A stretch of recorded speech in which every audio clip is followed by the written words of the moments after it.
할렐루야.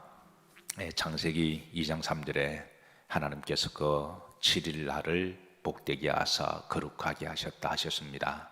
여러분, 안식일에 주일에 복이 한평생 있으시기를 기도하시고 또 그런 복이 있으시기를 축복합니다.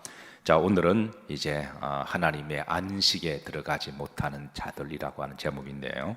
자, 11절에 보시면 그들은 내 안식에 들어오지 못하리라 라는 말씀이 있습니다. 그리고 또 8절에 보시면 또 한 번 더 이 말씀을 내 안식에 들어오지 못하였느니라 반복해서 말씀하고 있는데요.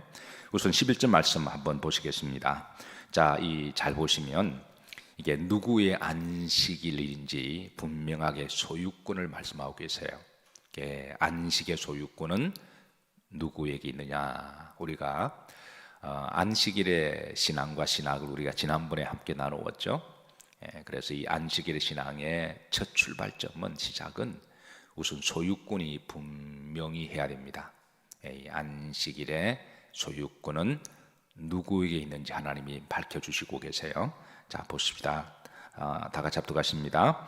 내가 노하여 명시한 바와 같이 그들은 내 안식에 들어오지 못하려 하였다 하였느니라. 누구의 안식이라 그랬죠? 내 안식이라 그랬습니다.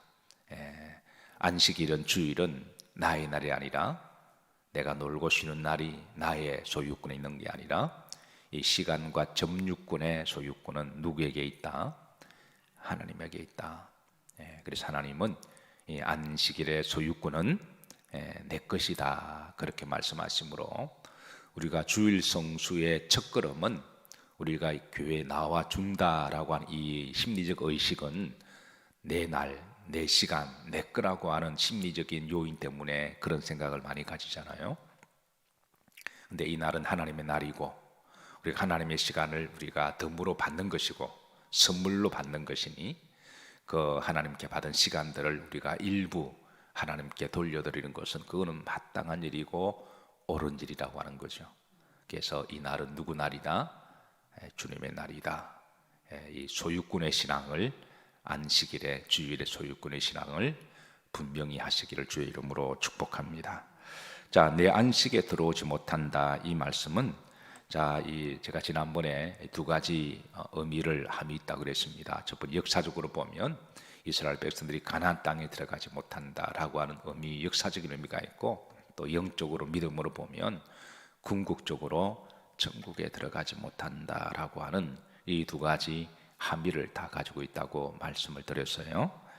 자, 그래서 히브리서 3장 7절에 보시면, 자, 그러므로 누가 이르신 바와 같이 성령이 이르신 바와 같이 오늘날 너희가 그 음성을 듣거든 그랬습니다. 이것은 역사적인 말씀일 뿐만 아니라 매 시대마다 주님을 믿는 모든 성도들에게 주시는 말씀이라는 것을 강조하는 거죠.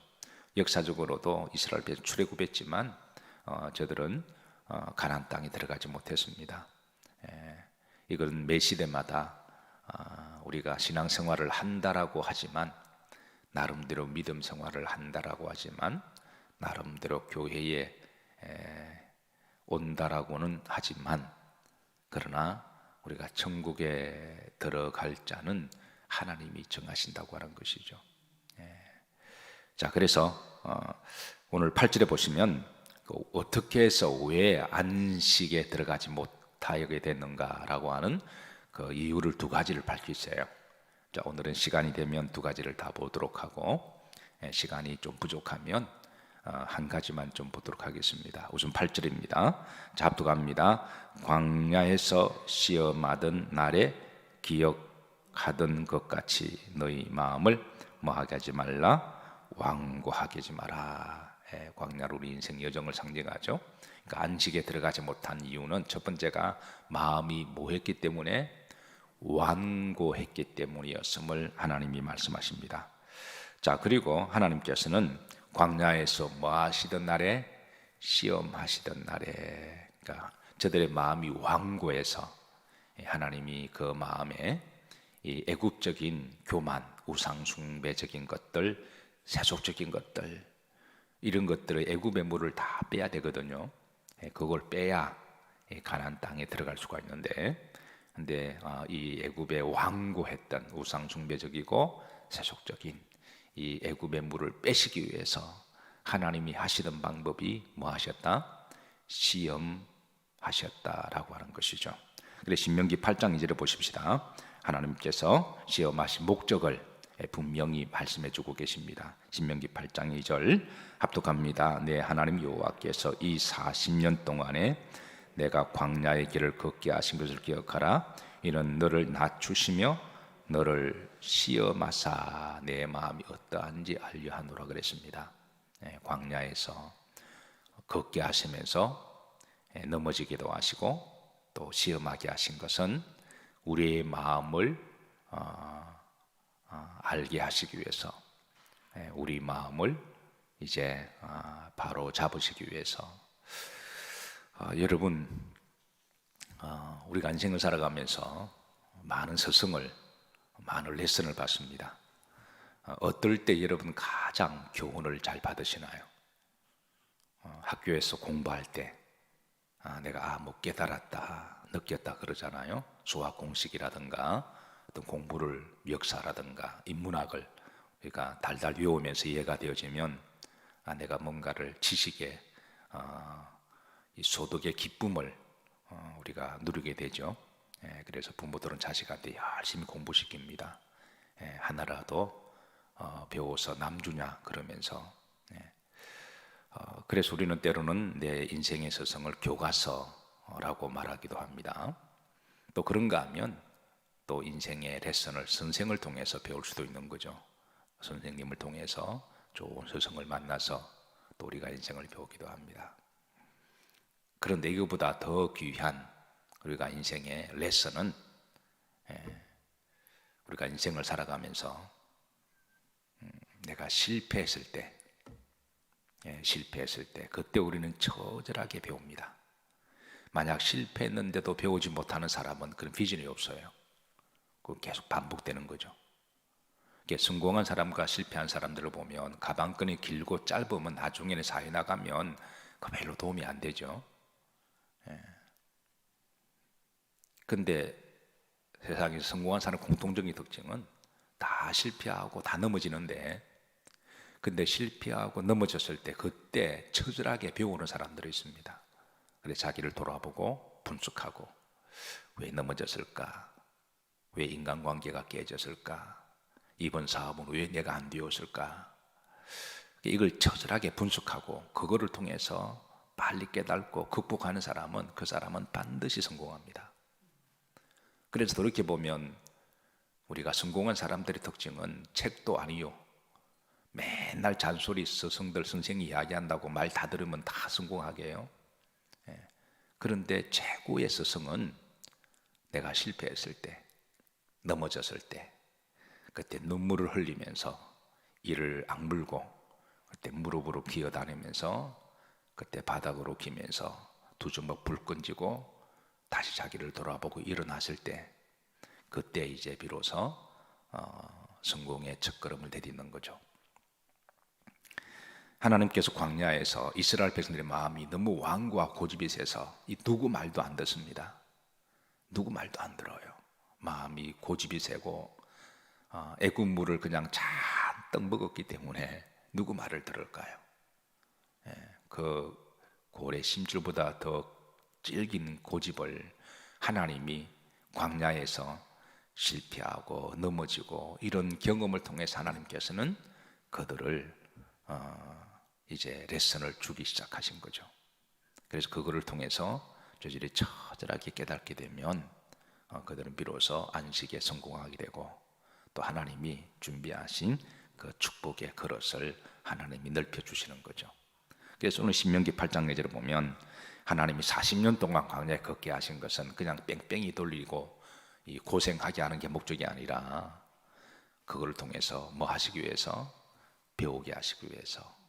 그래서 하나님은 시험이라고 하는 그 방법을 통하여 이스라엘 백성들을 때로는 넘어지게 하시고 때로는 불뱀도 보내게 하시고 때로는 목마름도 경험하게 하시고 그렇게 하신 것이죠. 자, 그래서 너를 시험하사 그랬습니다. 저들은 사실 몸만 애굽에서 나왔지 마음은 여전히 애굽적이었어요. 그래서 하나님이 애굽의 물을, 교만을, 우상숭배를 빼기 위해서 광야에 시험하셨다. 자, 그런데 저들은 그 시험에 번번이 영적인 레슨을 얻지 못합니다. 그냥 저들이 한 것은 하나님께 원망하고 불평하는 것밖에 없어요. 이를 위하면 왜 끌고 왔냐? 이를 위하면 하나님이 살아계시냐? 목마르면 저들끼리 싸우고 째려보고 욕하고. 그러니까 이거는 레슨이 없는 거예요. 배우는 게 없으니까. 그래서 저들은 결국은 안식에 들어가지 못했다. 자, 그런데 한 가지 더 나아가서, 자, 히브리서 3장 8절 보십시다. 다 같이 한번 합독하십니다. 광야에서 시험하던 날에 거역하던 같이 너희 마음을 마하게 하지 말라, 완고하게 하지 말라. 첫 번째 레슨이 완고하지 마라. 완고하면 하나님 나를 못 들어간다. 이게 이제 첫 번째 이유입니다. 자, 그리고 이제 9절에 보시면 하나 더 보십니다. 합독합니다. 거기서 너 12주가 나를 시험하여 점검하고 40년 동안 나의 행사를 보았느니라. 자, 여기에 이제 나를 뭐하고? 시험하고. 여러분, 시험 주체가 바뀌었어요. 여러분, 시험은 누가 내고 누가 시험을 봐야 돼요? 시험은 스승이 내고 학생이 시험 봐야 돼요. 그런데 만약 학생이 시험을 내고 스승 보고 시험 보라 그러면 이거 말이 안 되는 거잖아요. 이게 지금 하나님이 이스라엘 백성들을 시험하셔서 좀 다듬으시고 물을 빼고 하나님이 그렇게 축복의 그릇으로 만들려고 그렇게 하는데, 저들은 그 시험에 떨어지면서 언제부턴가 하나님 보고 역으로 시험한 거예요. 저들이 스승이 되고 하나님이 살아계시면 물을 달라는 거죠. 그럼 물 없으면 하나님이 죽으신 건가요? 하나님이 살아계시면 내 병을 고쳐달라는 거죠. 그러면 내 병이 안 고쳐지면 하나님은 그냥 돌아가신 건가요? 하나님이 살아계시면 내 사업을 복되게 해달라는 거예요. 이번에 축복해달라는 거예요. 그럼 하나님은 죽으시면 내가 망한 건가요? 그러니까 지금 히브리서 기자가 말하기를, 이제는 너희가 한 발 더 나아가서 너희가 하나님을 스승이 돼 너희가 하나님이 되어서 하나님을 학생처럼 취급하고 시험하였다라고 하는 영적인 죄를 하나 더 고발을 합니다. 자, 대표적으로 하나님을 시험했던 사건이 르비딤 광야의 사건인데요. 출애굽기 17장 2절입니다. 자, 합독합니다. 백성이 모세와 다투어 이르되 우리에게 물을 주어 마시게 하라. 모세가 그들에게 이르되 너희가 어찌하여 나와 다투느냐? 너희가 어찌하여 여호와를 마느냐? 시험하느냐? 가다가 물이 없으니까 저들 중에 이렇게 말하는 자들이 들어있었습니다. 하나님이 살아계시면 왜 물을 안 주느냐? 왜 우리를 여기까지 끌고 왔느냐? 그러면서 하나님을 시험하는 거예요. 모세가 그걸 듣다 못해서 너희가 물이 없다고 불평하느냐? 왜 하나님을 시험하느냐? 하나님을 시험하지 말라. 지금 그 말씀을 히브리서 기자가 우리에게 들려주고 있습니다. 사랑하는 성도 여러분, 우리가 광야 같은 여정을 걸어가면서 여러 가지 시험을 당할 때 그때 가급적 시험을 당하지 않으시기를 주의 이름으로 축복합니다. 그래서 주기도문에 우리를 시험하게 하지 마옵시고. 근데 시험 없는 인생이 있을까요? 근데 문제는 어떤 사람은 그걸 시험으로 받아들이고 어떤 사람은 지극히 있을 수 있는 문제로 받아들인다는 거예요.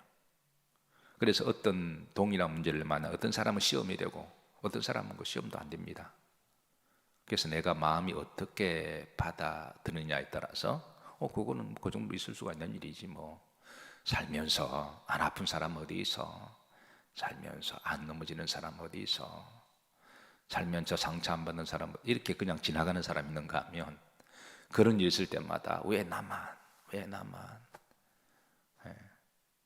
그래서 시험이 되는 것도 안 되는 사람이 있고, 또 어떤 사람 시험 당하면 하나님이 나를 축복하시려는 보다, 하나님이 나에게 하실 말씀이 있으시려나 보다, 하나님이 나를 다듬으시구나, 하나님 나를 더 귀하게 만지셔서 보석같이 빛내게 하시려구나. 그러면 그건 시험에는 축복이죠. 그런데 마음에 안 들면 그냥 마음이 불편하고 원망하고 째려보고 그냥 뭐 투덜투덜거리면 그건 이제 그 시험에 이기지 못하는 거죠. 어쨌든 여러분, 시험 없는 인생은 없다.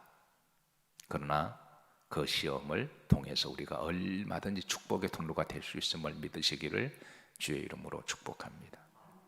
어쨌든 시험 당하지 마시고, 또 우리가 시험을 당해도 그걸 또 영적으로 처절하게 하나님 은혜를 배우시기를 주의 이름으로 축복합니다.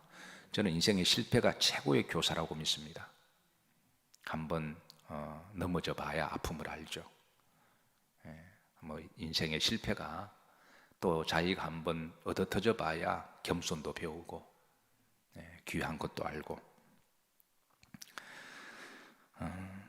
자, 둘째, 안식에 들어가지 못한 자들에 대한 말씀은 10절입니다. 자, 10절의 말씀은 오늘 시간이 또 20분이 지나서 여러분 오늘 여기까지 말씀을 좀 보도록 하고, 이 짧은 한 말씀이지만 여러분 말씀을 좀 잘 새기시고 여러분 기도하시고 안식일에 복이 있으시기를, 주일에 복이 있으시기를 기도하시길 바랍니다. 창세기 2장 3절에 하나님이 그 일곱째 날을 복되게 하사 거룩하게 하셨으니, 하나님이 그 창조하시며 만드신 모든 것을 마치시고 그날에 안식하셨음이니라 라고 말씀하시던 이 말씀을 여러분의 가슴에 꾹꾹 눌러서 잘 새겨놓으시고, 이 날은 누구의 날이다? 소유권이, 안식일의 소유권은 시간과 거주의 점유권은 나에게 있는 게 아니라 하나님 날이다. 이것을 여러분 분명하게 하나님께 고백하셔서 이 땅에 주일과 부활의 날의 축복이 또 여러분의 마음에, 이게 안식에는 샤바트라고 그랬습니다. 샤바트에서 나온 말이 안식이다, 평안합니다. 마음의 천국이 되시고 또 여러분의 가정이 천국이 되시고, 그리고 궁극적으로는 이제 모든 주님을 믿는 신실한 백성들이 하나님 나라에 다 들어가는 영원한 안식일의 복이, 주일의 복이, 천국의 복이 있으시기를 주의 이름으로 축복합니다. 자, 우리 찬양 들으시고